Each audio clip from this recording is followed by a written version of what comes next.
Nous sommes partis. Alors, à la faute concernant le vol. On a dit que c'était très important, mais c'était la réparation des relations humaines. C'est ça l'essentiel. Alors, il nous dit, dans le journal en haut, que de la même façon qu'on n'a pas le droit de profiter quelque chose qui est volé, qui est nixal, qui est volé par force, on n'a pas le droit de profiter non plus de quelque chose qui est volé même en cachette. Donc tout ce qui est nixal ou nignav, on n'a pas le droit d'en profiter. Et c'est pas seulement sur les objets, c'est aussi sur les terrains. Les terrains, les karkaot, c'est-à-dire les terrains, les maisons, les immeubles, tout ce qui est immeuble. Ça s'appelle karkaot. Et pas seulement sur les objets. Il découle de cela que si quelqu'un, par exemple, il habite dans une maison, et que dans cette maison, vous savez qu'elle est volée. C'est-à-dire qu'elle est volée, ça veut dire que, par exemple, personne ne paye pas son loyer. Ne paye pas son loyer. Et il dit, pas envie de payer le loyer, donc, et le propriétaire insiste et il ne paye pas. Évidemment, quand le propriétaire il n'a pas encore fait des démarches, donc il est gêné et il ne touche pas son argent.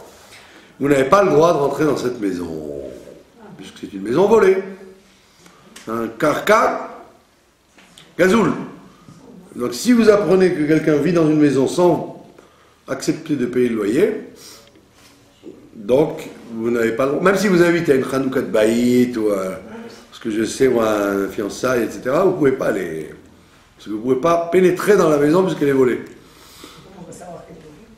Bah, vous avez entendu par le propriétaire, celui-là, tu vois, il habite, la maison est à moi, il ne veut pas payer le loyer, ça fait des mois que ça traîne, il me fait traîner, il me fait courir. D'accord? On ne parle pas de quelqu'un qui n'a pas et qui va un jour payer, on parle de quelqu'un qui se moque de lui, quoi. D'accord?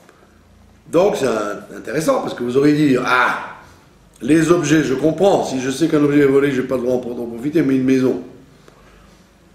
La même chose pour un champ. D'accord? Où vous allez faire du pique-nique et vous passez par un terrain qui a été attrapé par quelqu'un. Vous n'avez pas le droit de passer par ce terrain-là. Il faut faire le tour et même pas rentrer dedans. Même pour traverser, ça veut dire. Donc, bon, évidemment, on parle de choses qui sont connues. Si ce n'est pas connu, vous n'allez pas soupçonner tous les endroits. Sauf si ça a été... De quel vol on parle? D'un vol privé. Mais si c'est l'État, quand c'est l'État qui a exproprié les gens pour faire une autoroute, par exemple, ils ont pris bien ici, vous voyez bien, quand ils ont fabriqué le tramway, il y a toute une partie des immeubles de la rue Yafo qu'ils ont démolis. Donc ils n'ont pas accepté les protestations des habitants. D'accord? Alors quand c'est l'État, là on ne peut rien dire. Sauf si l'État pouvait faire autrement. Mais si l'État ne pouvait pas faire autrement et qu'il a dédommagé les gens, alors là ça ne s'appelle pas Gezel. Maintenant, si l'État a décidé lui-même, comme les autoroutes qui passent n'importe où, là ça ne s'appelle pas du Gezel, puisque le gouvernement il a le droit de faire ce qu'il veut. C'est censé être pour le profit du public.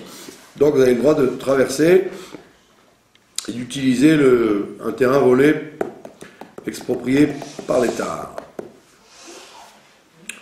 D'accord? Donc rappelez-vous de cette halakha curieuse que si un voisin ou un parent à vous, il est réputé pour ne pas payer ses loyers, vous ne pouvez pas aller chez lui. Vous ne pouvez pas rentrer chez lui. Deuxième cas de figure, le cas des objets qu'on vous vend.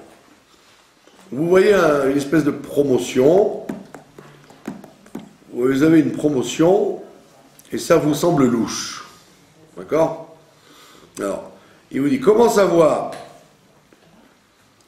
Il vous dit si les gens qui vendent en cachette, c'est qu'ils ne mettent pas le stand devant tout le monde, mais ils précisent entre eux, sors l'objet puis tu le recaches.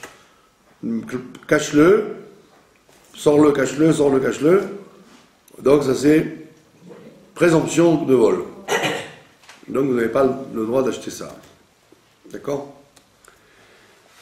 Dans tous les cas de figure, que ce soit de l'agriculture, vous avez par exemple des gens qui vendent des olives dans le chouk. Des olives qui ont été cueillies. Alors, soit les gens qui les ont emmenés, ils ont secoué l'olivier. À Jérusalem, par exemple, vous avez plein d'oliviers. Oui, c'est bien. Et des tas de gens, ils viennent et ils secouent l'olivier, ils prennent les olives. Et ils les vendent. Alors, comme en règle générale, c'est des oliviers qui sont à l'abandon, donc vous avez le droit d'acheter de chez eux, puisque ça n'appartient à personne. Donc eux, ils se sont permis de les prendre, ben le droit. Mais si vous voyez que, quand il y a le contrôleur du chouk, ou quand il vous vend ses olives, il vous les vend en dessous le manteau, comme on dit, c'est probablement qu'il a pris ça d'un endroit qui n'était pas autorisé. Et dans ce cas-là, il ne faut même pas lui demander d'où ça vient. Il ne faut pas acheter. D'accord? Troisième cas de figure, on est toujours dans les lois de vol. Vous faites un travail pour quelqu'un. Vous êtes couturière, par exemple. Vous êtes couturière Et donc, on vous dit, le travail, je te paye tant, et la matière, tu vas m'acheter, par exemple, 10 mètres de tissu. D'accord? Tu vas m'acheter 10 mètres de tissu, ou bien vous estimez qu'il faut 10 mètres de tissu. Du fil, des boutons, tout un matériel que vous avez acheté. Donc il y a une différenciation entre le travail et les objets qu'il a fallu, la matière. S'il n'y a pas de différence, si c'est global, si c'est une commande globale, où on vous dit voilà, je te donne 1000 shekels, tu me fais une robe. Donc puisque c'est 1000 shekels la robe, peu importe ce que vous avez acheté, comment vous l'avez fait, si vous l'avez fait à minuit, le Shabbat, à Purim, ça ne me regarde pas, moi je donne 1000 shekels, je prends la robe. Mais si la personne a différencié, en vous disant le travail c'est tant, maintenant la matière c'est tant. Donc vous, comme vous êtes la couturière, vous allez donc acheter de la matière. Une fois que vous avez fini le travail, il vous reste de la matière. Il vous reste de la matière. Si la matière qui vous reste pourrait faire quelque chose avec, vous pourriez faire encore une petite veste ou un gilet avec le tissu qui reste, ou le fil qui reste, il est assez long pour faire encore beaucoup de réparations, vous devez rendre la matière à la personne qui vous a commandé. S'il n'y a pas assez, vous savez vous débrouiller, mais officiellement il n'y a pas assez, là vous n'êtes pas obligé de rendre. Vous dites à la personne, voilà, c'est tant. J'ai acheté 15 mètres de tissu, le travail c'est tant, tu me dois tant. Même si dans le tissu il n'y a pas 15 mètres d'utilisé, puisque ce qui reste n'aurait pas suffi à faire quelque chose. Pour vous, oui, mais pas pour la personne. Si ça suffit, vous devez rendre le tissu, sinon vous pouvez le garder. On peut garder. Vous avez compris? Et dans tous les corps de métier, c'est la même chose. Dans tous les corps de métier, quand on fait la différenciation entre le travail et les objets qu'on utilise, c'est le même principe. À la fin, l'ouvrier doit voir combien il reste pour savoir s'il est obligé de rendre ou il peut garder. D'accord? Alors si celui qui a fait faire le travail il vous dit bon bah gardez tout, qu'est-ce que vous voulez que je fasse de ce tissu maintenant? Je suis pas couturier moi. Donc il n'y a pas de problème. Mais moi vous lui avez dit c'est à vous. Sinon vous n'êtes pas obligé de lui dire. Vous lui dites ça y est, c'est fini. Mais si vous dites mais tu n'as pas dépensé 15 mètres, il dit non, je n'ai pas dépensé 15 mètres, mais ce qui reste, ça ne s'appelle pas une matière suffisante pour faire un travail avec. Moi je peux faire des épaulettes, je peux faire des petites choses avec, mais c'est pas un truc réel. Et donc je ne suis pas obligé de le rendre. Vous avez compris? Autre cas classique dont il faut parler, puisque c'était hier les élections. Il y a une discussion sur la définition du Melech. On a dit un roi. On a dit le roi, le gouvernement, il s'est emparé d'un terrain pour construire. Donc les décisionnaires modernes posent la question, c'est quoi aujourd'hui le Melech? Est-ce qu'un roi, ça existe encore ou non? D'accord? Est-ce qu'un gouvernement démocratique s'appelle un roi ou pas? D'accord? Alors, en Chutz La'aretz, si ce n'est pas en Israël, tout gouvernement qui est en place, d'accord? Si ce n'est pas une dictature, si c'est un gouvernement élu par le peuple, ou par des gens qui choisissent, comme en Amérique, ça s'appelle un roi. J'ai le même digne que le roi. Et donc automatiquement, tout ce qui décrète, vous devez l'écouter. D'accord? Tout ce qui est décrété, il faut l'écouter. Vous ne pouvez pas dire ça m'intéresse, ça ne m'intéresse pas, ça je m'arrange pour, ça je m'arrange pour. Pourquoi? Parce qu'on te dit, étant donné que c'est une médina libre, si tu n'es pas content, tu t'en vas. Tu t'installes à Londres. Les lois de la banque ou les lois de la sécurité sociale ne t'intéressent pas, tu n'as pas le droit de jouer avec sous prétexte que ça ne t'intéresse pas. Tu n'es pas d'accord? Va en Suède, va en France. Donc là-bas, il y a la loi qui s'appelle Dina de Malchuta, Dina. La loi du Melech, c'est la loi. D'accord? Maintenant, en Eretz Israël, il y a toute une discussion si le gouvernement s'appelle le roi ou pas.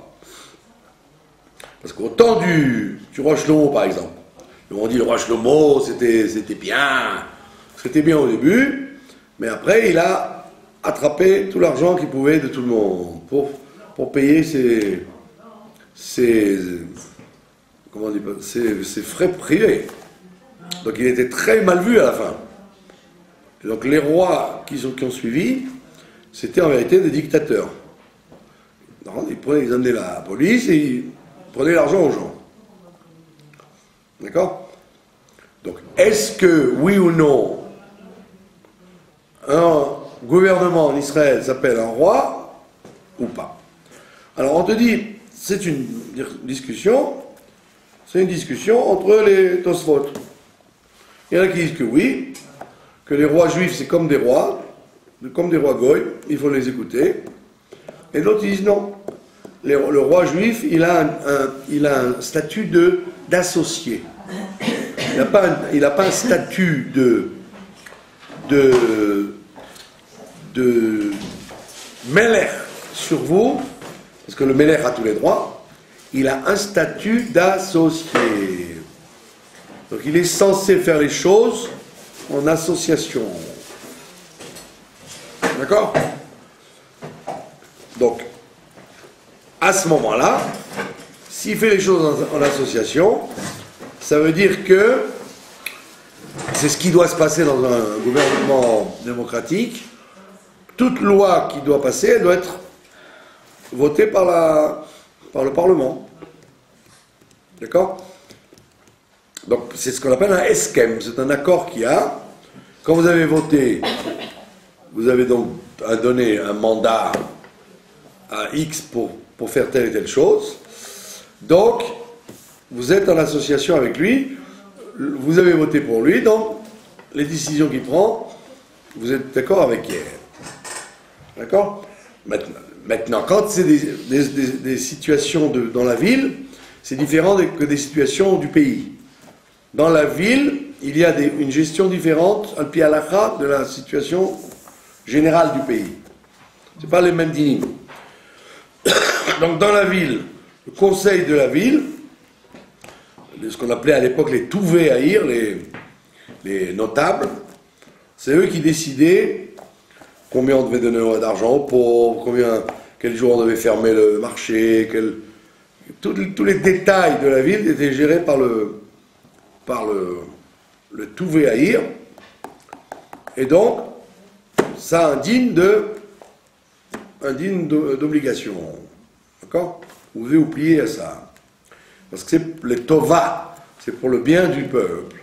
Maintenant, quand c'est au niveau de la Médina, quand c'est au niveau d'un pays entier, d'accord? Vous êtes, comme vous êtes en association, donc, tout ce que font les gouvernements, vous êtes obligé de l'accepter. Si vous n'êtes pas d'accord, vous ne pouvez pas être d'accord, mais vous ne pouvez pas prendre les armes pour aller tuer le chef du gouvernement. Maintenant, ça c'est le cas général. Maintenant, dans le détail, il y a une distinction entre, dans la relation avec l'argent que vous avez la possibilité, vous avez la permission halachique, quand on veut vous prendre de l'argent, d'éviter qu'on vous le prenne. D'accord? Ça veut dire, on vous impose telle somme à payer. D'accord? Quand on vous impose une somme à payer, vous n'êtes pas obligé d'aller bêtement dire oui, je vais la payer. Vous pouvez vous arranger pour ne pas la payer. Comment ça? D'accord? Vous dites non, je vais payer la moitié, je vais payer moins, etc. Tout impôt que l'État veut vous imposer, vous n'êtes pas obligé de l'accepter. Vous pouvez dire non, il faut faire une révolution pour baisser le prix du fromage, pour baisser le prix des impôts locaux, etc., etc., etc. Vous n'êtes pas tenu de dire ah, le gouvernement a dit on paye tant, je paye tant. Si vous pouvez vous arranger de ne pas payer un impôt qu'on vous impose, vous avez le droit de le faire. D'accord? Mais ça, c'est-à-dire, vous avez le droit de vous sauver des impôts, vous avez le droit de vous sauver des impôts. C'est ce à quoi d'ailleurs servent les experts comptables. Un bon expert comptable, c'est quelqu'un qui est censé jouer avec les lois pour éviter au maximum de vous faire payer. D'accord? Donc on voit bien que ça c'est de bonne guerre. Vous avez le droit de ne pas payer ce qu'on vous demande de payer. Mais, par contre, vous n'avez pas le droit de sortir de l'argent, prendre de l'argent, de façon illégale. Empêcher qu'on vous prenne à vous de l'argent, ça vous avez le droit. Mais prendre de l'argent de l'État qui n'est pas justifié, ça vous n'avez pas le droit. Même en Israël, même en Amérique, dans aucune configuration, vous n'avez le droit de soutirer de l'argent illégalement. Par exemple, vous faire passer pour un infirme, ou vous faire passer pour obtenir de l'argent qui n'est pas réel, faire dire que vous êtes inscrit dans quelque chose alors que c'est pas vrai. D'où le problème qui a déclenché le problème des yeshivot, c'est qu'il y a eu trop d'abus qu'on inscrivait des élèves qui n'existaient pas, etc. Et donc, comme c'était pas cachère, bah, le bon Dieu, il a des shluchim, et il s'est servi des gauchistes pour nous dire nous. Ça doit être très droit ton histoire de ne pas inscrire des enfants dans une école s'ils ne sont pas inscrits. Donc, éviter de payer ce qu'on te demande de payer, ça a le droit. Mais prendre de l'argent qui ne t'est pas dû, ça tu n'as pas le droit. Vous avez compris la différenciation? Comme la douane, par exemple, c'est le principe de la douane. Le meches, ce qu'on appelle le meches, à l'époque le meches c'était encore pire qu'aujourd'hui. Quand vous passiez à la douane, le douanier il prenait l'impôt qu'il voulait. D'accord? Et c'était un piston, c'était des postes que le roi donnait aux gens quand il voulait les favoriser. D'accord? Il faisait douanier. Alors quelqu'un il ramenait une marchandise, donc le roi exigeait son pourcentage, et le reste c'était pour vous. Ça s'appelle un meches. D'accord? Donc aujourd'hui c'est plus cool, c'est plus droit. Vous avez un impôt, vous avez la taxe de douane, d'accord? La taxe de douane, vous avez aussi le droit de ne pas la payer. Si vous pouvez vous arranger de ne pas la payer, vous ne pouvez pas la payer. Vous ne prenez pas de l'argent, vous empêchez qu'on vous en prenne à vous. C'est différent. Vous avez compris la différenciation? Donc si on veut m'imposer, et moi je peux éviter de me faire imposer, j'ai le droit. Sauf si c'était une tzedaka. Si c'était une tzedaka, donc si c'était une tzedaka, vous ne pouvez pas ne pas la payer. Mais là on parle de choses qui sont en fait, comment on dit, arbitraires. C'est arbitraire. L'impôt d'une taxe quand vous allez d'un pays à l'autre, c'est arbitraire. Vous voyez bien que dans un endroit détaxé, c'est pas la même détaxe quand vous êtes dans un tel ou tel pays, donc c'est arbitraire. Donc, évitez de payer une taxe quand vous vous imposez, vous avez le droit. Mais voler de l'argent, sortir de caisse de l'État pour mettre dans la poche, ça, vous n'avez pas le droit. Voilà la différence. Donc il ne faut pas non plus jouer les tzadikim, et il ne faut donc pas écouter les journalistes, dont celui qui a gagné les élections, qui est un journaliste, c'est pas ni un homme politique, ni un savant, ni un homme intelligent, c'est un journaliste, c'est-à-dire une crapule, qui dit des méchancetés et des mensonges sur tout le monde.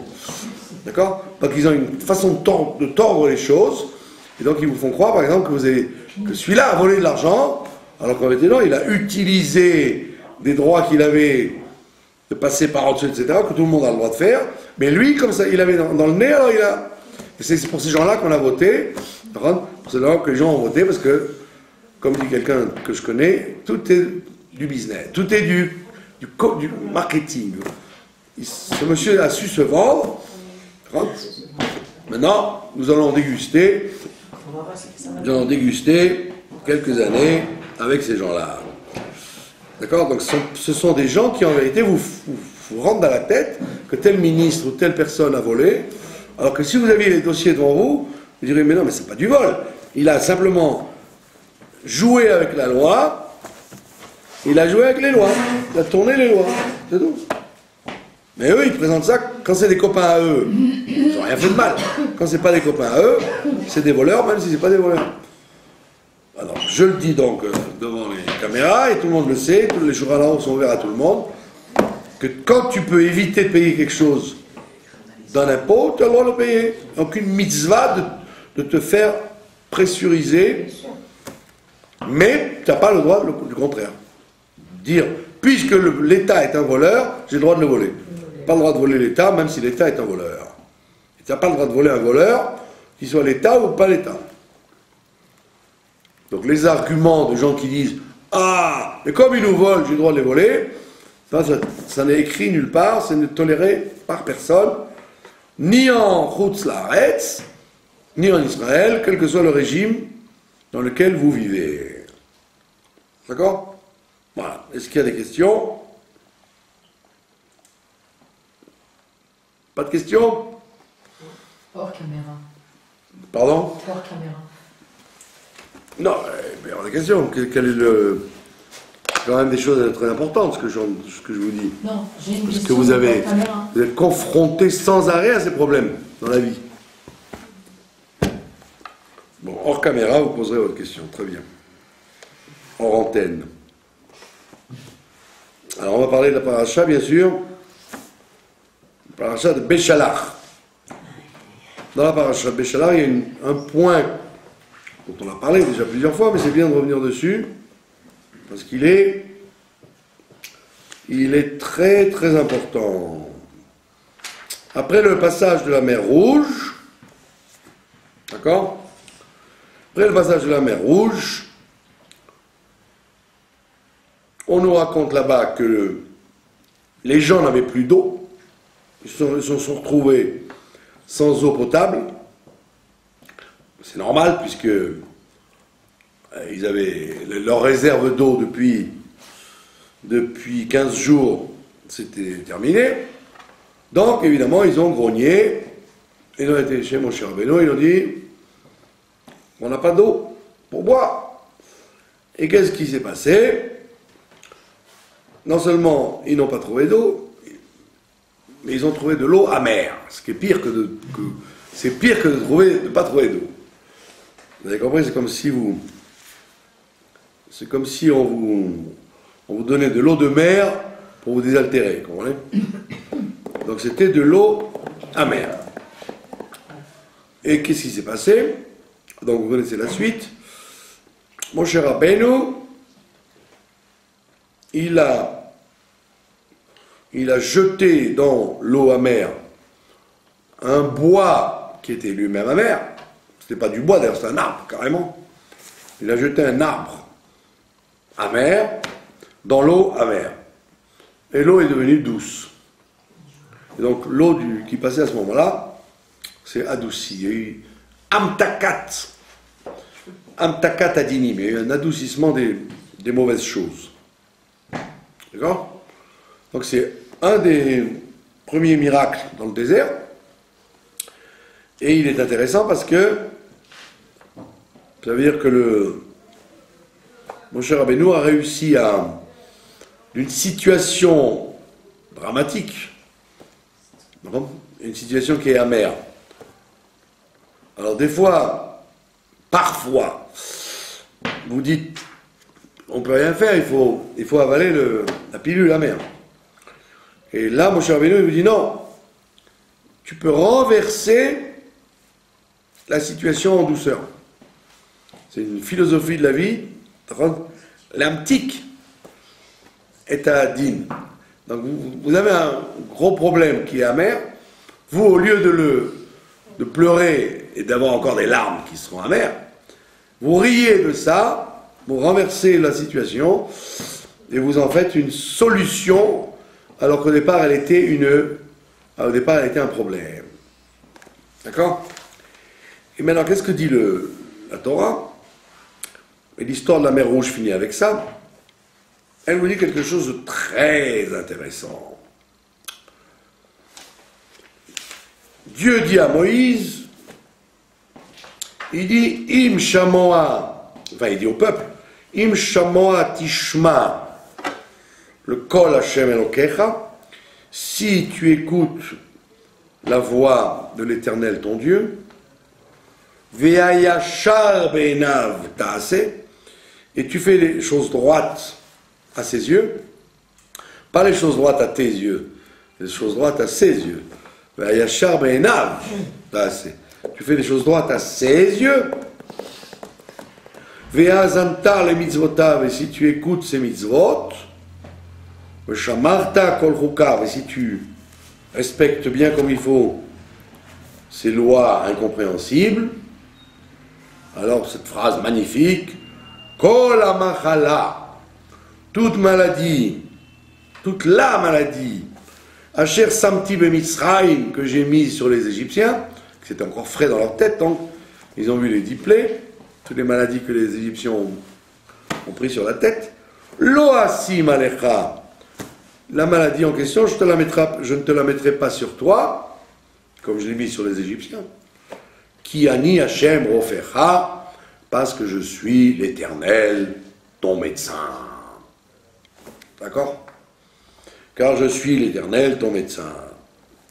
Donc évidemment, tout le monde pose la question, et c'est ça qui va nous occuper. Puisqu'il vient de dire, si tu fais ce que je te dis, d'accord? Tu fais ce qui est droit à mes yeux, tu suis mes lois, tu respectes mes commandements, toutes les maladies que j'ai mises sur les Égyptiens, je ne te les mettrai pas sur toi. Parce que je suis ton médecin. Ben, si je ne te les mettrai pas sur toi, j'ai pas besoin d'un médecin. D'accord? Quand est-ce qu'on appelle le médecin? C'est quand quelqu'un a mal quelque part. D'accord? Si il appelle le médecin est en droit de lui dire « Où avez-vous mal, monsieur ?» S'il dit « Non, non, tout va très bien, mais je vous appelle. » Vous m'appelez alors. Donc il te dit, à quoi ça sert de dire, car je suis l'Éternel, ton médecin, puisque tu viens de m'annoncer que tu ne me mettras pas les maladies sur moi. D'accord? Donc c'est une question qui s'impose. D'accord? Alors là, la Chassidoute explique que dans les maladies, il y a deux façons. Il y a deux façons dans la maladie. Il y a la maladie qui vient à cause des fautes. Toutes les maladies, d'ailleurs, viennent à cause des fautes. D'accord? Sauf, vous savez très bien, sauf les maladies liées au froid et au chaud. Les maladies liées au froid et au chaud, le courant d'air, le fait de sortir sans écharpe ou sans manteau, d'accord, ou rester trop longtemps au soleil, etc. Les maladies dues au froid et au chaud, ça, elles ne sont pas dues aux fautes. Elles sont dues à la négligence des hommes. Donc si quelqu'un s'enrhume ou s'attrape une insolation, il n'a pas besoin de chercher qu'est-ce qu'il a fait de mal. La seule chose qu'il a fait de mal, c'est qu'il a négligé les lois de la nature, qui sont le froid et le chaud. D'accord? Donc quand quelqu'un s'attrape une grippe ou un rhume ou un coup de soleil qui n'est pas besoin de dire oh là là, il faut que je vérifie mes mezuzot, ou j'ai du mal à me conduire, c'est pour ça qu'il m'est arrivé ça. Non, le froid et le chaud ne sont pas liés avec des fautes et sont dus à la négligence, parce que tu dois faire attention. Donc, tout ce qui n'est pas ça, automatiquement vient d'une faute. Alors, c'est soit une faute officielle, c'est-à-dire une mitzvah particulière qu'on n'a pas faite, ou qu'on a transgressée, ou alors, l'une des fautes les plus graves de la galoute, le fait de ne pas être joyeux, le fait d'être contrarié. Le fait d'être contrarié, c'est c'est la plus grande faute qui amène le plus de maladies d'ailleurs. D'accord? Donc les gens disent, non, il y a les mitzvot et il y a la simcha.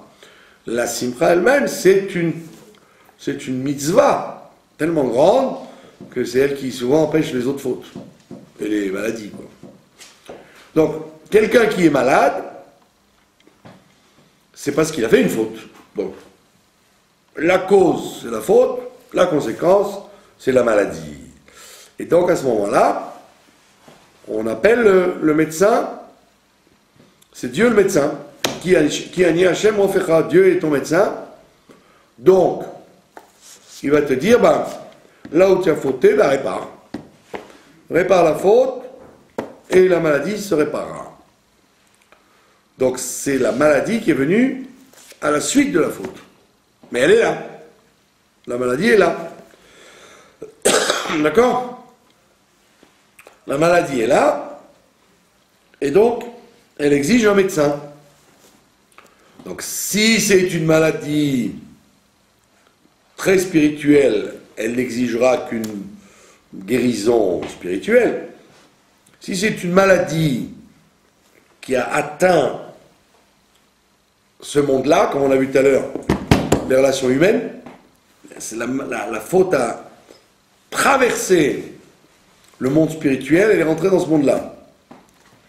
Donc la maladie du vol, la maladie la faute du vol, la faute de tromper son prochain, tous les sujets qui sont liés avec ce monde-là, qui sont donc des choses pas seulement spirituelles, mais des choses matérielles.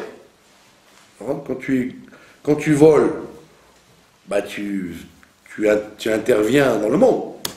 Alors qu'une faute spirituelle, elle peut rester en haut longtemps, quoi. Donc si c'est une faute spirituelle, tu la répares avec du spirituel. Si c'est une faute matérielle, tu dois la réparer avec du spirituel et avec du matériel. Et donc il arrive quelquefois que la maladie va devenir physique. Quand la faute était physique, la maladie peut devenir physique. D'accord ? Elle est toujours physique.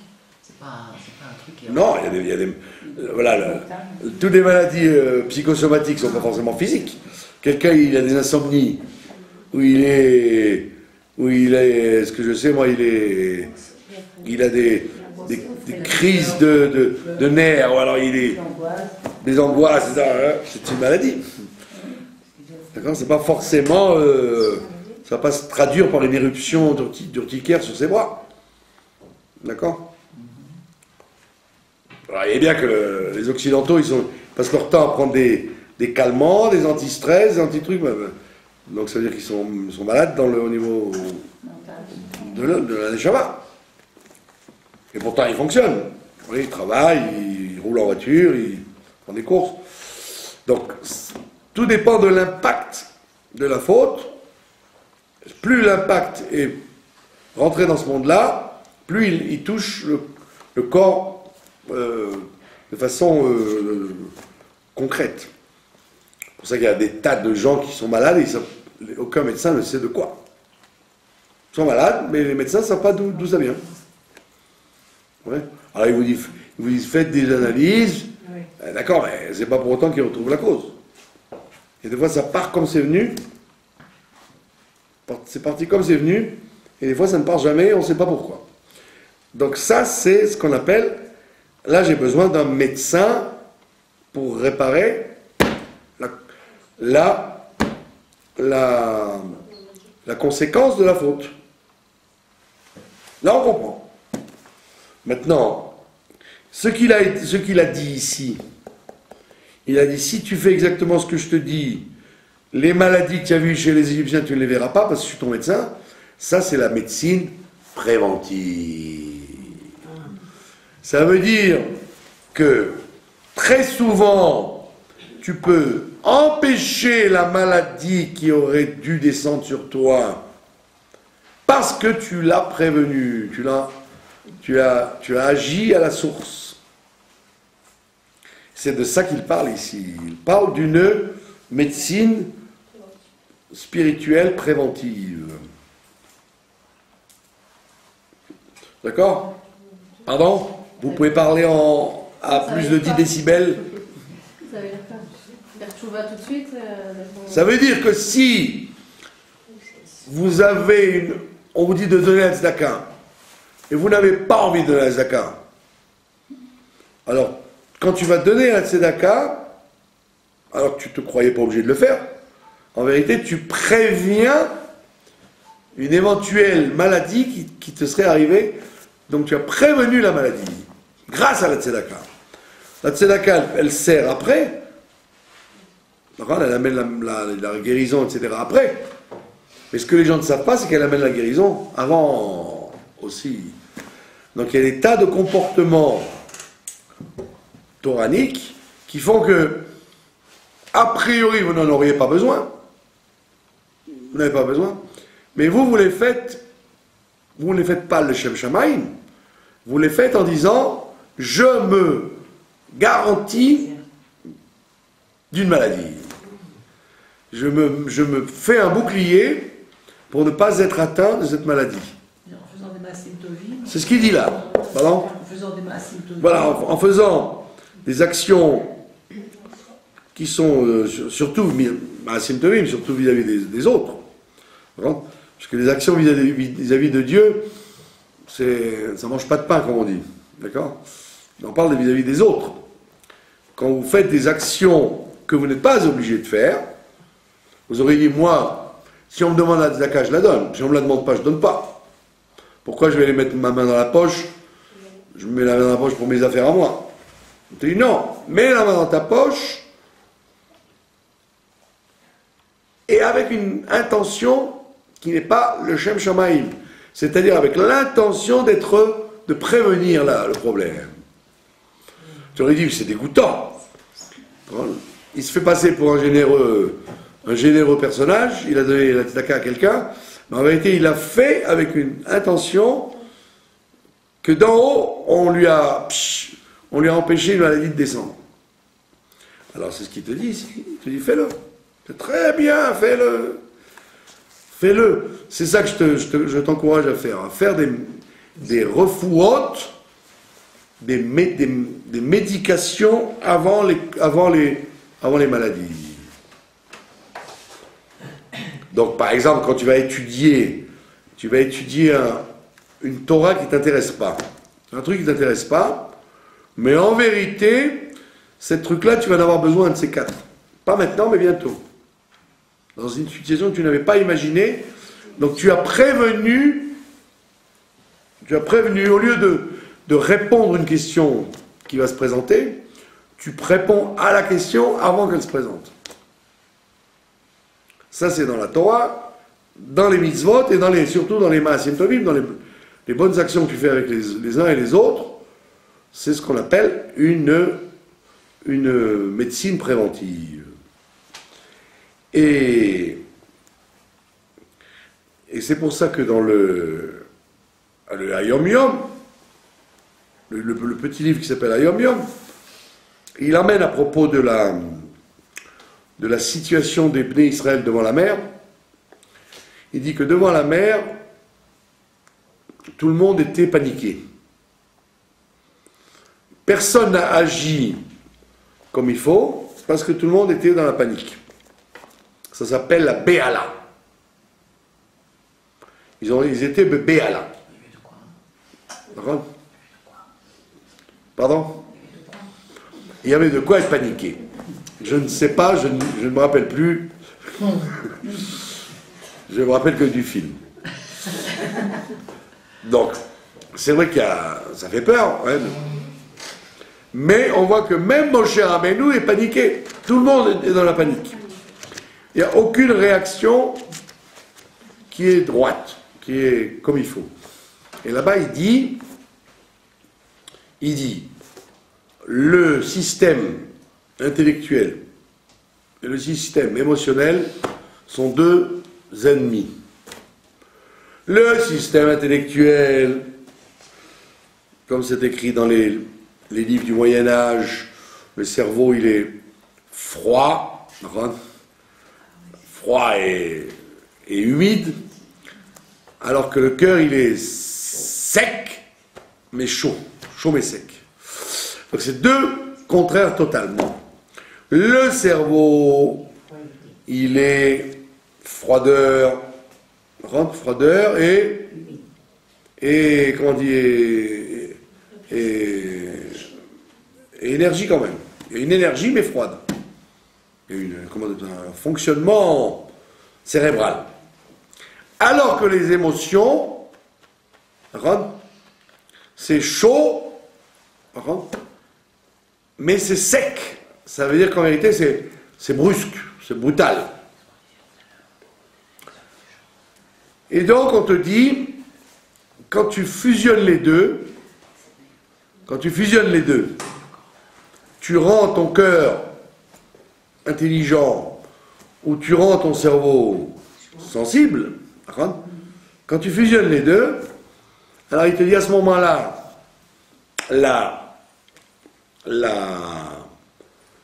comment on appelle ça? la froideur devient direction, la froideur du cerveau devient une direction dans la vie, Moré derech, ça devient un guide pour toi, et la béala, c'est-à-dire la panique, devient sheifa, devient une propension de l'émotion vers quelque chose. Donc tu transformes la froideur du cerveau, puisque tu l'as imbibé de sentiments, tu le transformes en moré derech, en guide. Et le contraire, avec le cœur, au lieu que ce soit une panique qui fait n'importe quoi, comme disait le maréchal, comment il s'appelait, maréchal Lyoté, il disait, nous sommes pressés, prenons notre temps. Comme nous sommes pressés, prenons notre temps. Sinon, quand vous êtes pressé, ben vous avez oublié la clé sur la porte, vous avez perdu plus de temps, ça vient de la panique. Alors que si vous aviez fonctionné en disant, calmons-nous, prenons notre temps, nous allons gagner. D'accord ? Ah ben à ce moment-là, automatiquement, le cerveau devient un guide et le cœur devient, au lieu d'être un lieu de panique, il devient un lieu d'enflammement pour des bonnes choses. Et vous voyez que dans toute cette affaire, le seul qui arrive à faire ce travail devant la mer Rouge, ben c'est Moshe. Parce que Dieu lui dit, Matitsa Kelai, arrête de crier sur moi. Arrête de crier sur moi. Donc on voit bien que Moshe, il criait lui aussi. Donc il était en état de... Prière, non, c'était de la prière, c'était de la prière, non? D'accord, mais Dieu lui dit, qu'est-ce que tu paniques là avec ta petite fille là, on n'a pas besoin de ta fille là. Et là, alors, mets ton bâton, étends ton bâton. Ça veut dire, calme le jeu. Donc même pour Moshe Rabbeinu, il y avait un travail. Pas comme on croit. Les gens, ils faisaient n'importe quoi, mais lui, il était comme il faut. Même lui, il était impliqué dans cette affaire. Il était belachatz. Même lui, il était désarmé. Qu'est-ce qu'on est, où on est là maintenant? Qu'est-ce qu'on doit faire? Qu'est-ce qu'il nous reste à faire? Donc c'est pour ça qu'on te dit. Donc on te dit en vérité ce que le passouk nous dit. Toute maladie que j'ai mise sur les Égyptiens, je ne la mettrai pas sur toi. Ça veut dire ça, c'est un travail que tu dois faire tout le temps. La mère des maladies, c'est la panique émotionnelle. C'est elle la mère des maladies. D'accord? Donc quelqu'un qui est très calme à l'intérieur, tout en n'étant pas froid, il est calme à l'intérieur. Donc automatiquement, il fait une fusion de du sang qui tourne bien dans l'organisme, et automatiquement, il arrive à cette situation il va comprendre qu'il faut prévenir les maladies avec des bonnes choses, et donc automatiquement, au lieu de paniquer, parce que qu'est-ce que les gens ils font? C'est quand ils ont un drame, un problème, une inquiétude, alors ils vont voir un baba, ils vont au cotel, ils commencent à paniquer après coup. Alors on te dit, au lieu de paniquer après coup, sois métachmen, prépare ton coup, quand tout va bien encore. Quand tout va bien, prépare ton programme un programme préventif d'anti-maladie. D'accord? Il y a beaucoup de gens qui ne pensent pas à faire ça. Ils se disent, si ça se présente, ben j'agirai en conséquence. Pourquoi je vais donner la zaka maintenant? Pas envie. Si X tombe malade dans la famille, je donnerai l'argent à ce moment-là. On dit, non, donne-le maintenant, c'est dommage. Qui ani Hashem ofecha, je te guéris avant que tu ne sois malade. D'accord? Et ça, c'est la force d'un médecin, d'ailleurs. Un vrai médecin, c'est quelqu'un qui vous prévient de comment ne pas avoir la maladie. Pas simplement qui sait diagnostiquer et la soigner quand vous l'avez. Vous avez compris? Donc, c'est très important cette histoire de ce verset en question, puisqu'on vous donne deux façons d'avoir une relation avec les maladies, et donc c'est très clair. Ça ne nous semble pas clair, nous, aujourd'hui, parce qu'on a l'impression qu'il y a un décalage à cause du libre arbitre. Il y a un décalage, vous voyez. Quelqu'un, vous avez l'impression qu'il fait les mitzvot et il est malade. Quelqu'un, il fait n'importe quoi, il fait que pique-padre et il est en bonne santé. Vous allez leur dire, c'est pas tellement en relation la maladie avec la faute. D'accord? On a dit oui. Parce que quelquefois, l'accumulation des mauvaises choses font qu'on ne voit rien, puis putain, ça se déclenche dans une maladie terminale. D'accord? Donc c'est pas forcément parce que quelqu'un il a vécu des très bonnes années qu'on n'attend pas au tournant, malheureusement. D'accord? Et l'inverse. Quelqu'un que vous voyez soi-disant, oh mais il fait toutes les mitzvot comme il faut, comment ça se fait qu'ils sont malades? Oui, mais peut-être qu'il y a des mitzvot qu'il ne fait pas comme il faut. Les mitzvot liés avec le calme, la décontraction, allez voir chez les psychologues, il y a plein de gens religieux qui prennent des calmants, des somnifères, etc. Donc ça veut donc bien dire que s'ils étaient vraiment en bonne santé, ils dormiraient que du sommeil du juste. S'ils ne dorment pas bien, c'est qu'ils sont contrariés. S'ils sont contrariés, c'est qu'ils sont en filigrane des manques de gens de confiance en Dieu, donc ils ont un problème de Emouna et Bitachon, donc c'est de fautes graves, de manquer de confiance. Donc le gars, il peut faire plein de mitzvot très bien, mais il n'a pas de confiance en Dieu. Et toute la journée, il n'a pas de confiance en Dieu. Donc il vit en se rongeant et en s'inquiétant et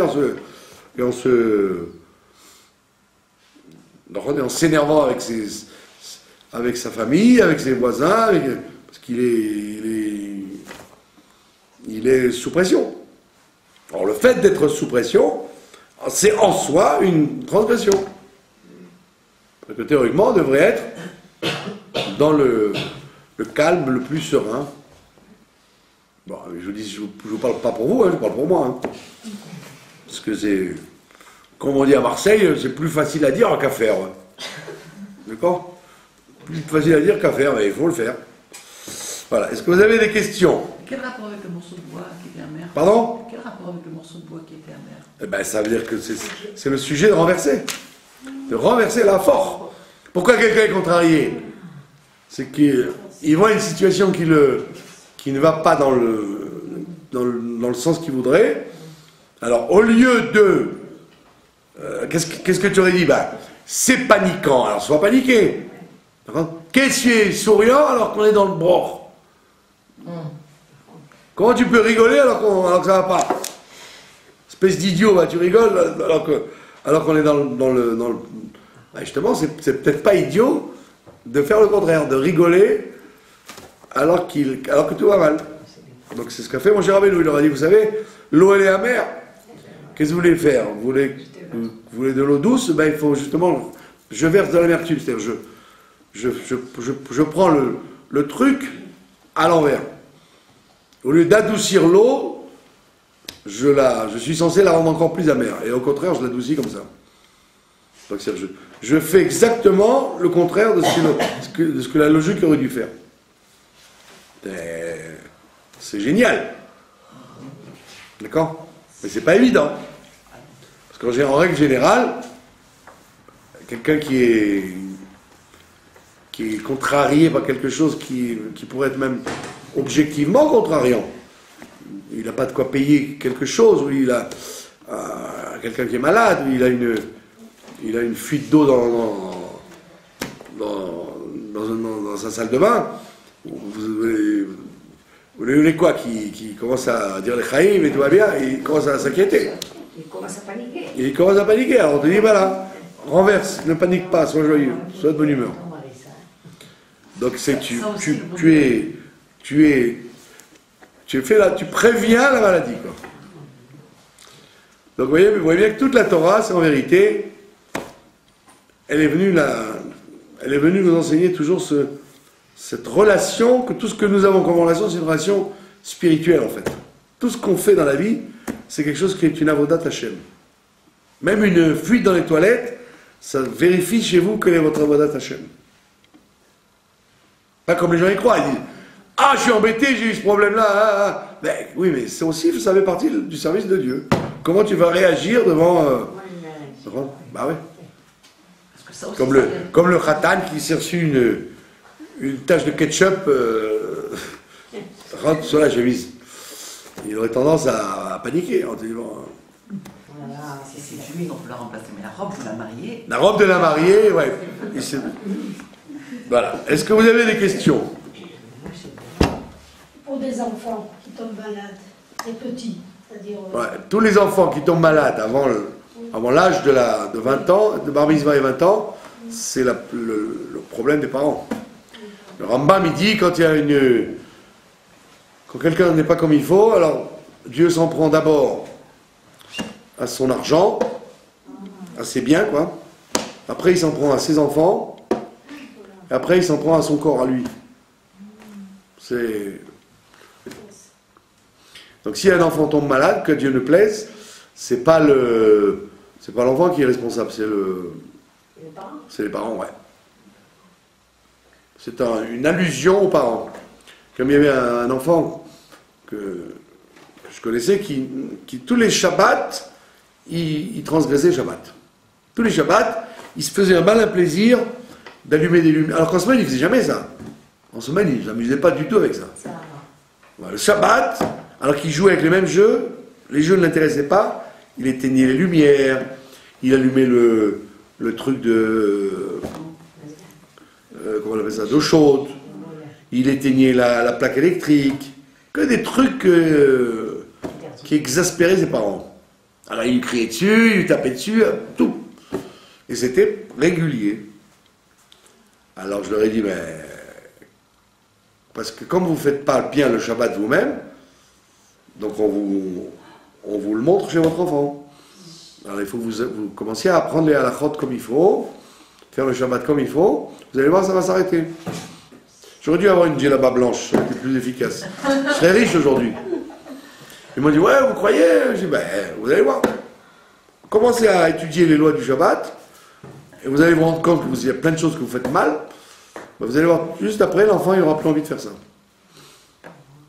Vekachaya. Et ça a été comme ça. Évidemment, ils m'ont donné $1 million pour me remercier. Donc, les enfants, c'est en vérité le révélateur des parents. Ah ouais. Quand les parents se disputent, par exemple, ils se disputent, puis vous voyez que l'enfant il se renverse un verre de thé sur lui, tout de suite, dès qu'il a quelque chose à un enfant, il faut tout de suite que les parents se posent des questions sur eux-mêmes. Donc des fois ça touche les biens, on casse des objets, on perd de l'argent, etc. Plus proche c'est les enfants, et encore plus proche c'est quand ça touche le corps lui-même. Voilà, donc Be'ezrat Hashem, Shabbat c'est Tu Bishvat, le nouvel an des arbres.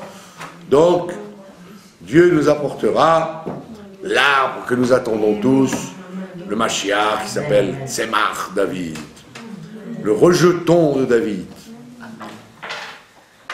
Voilà, merci de votre attention.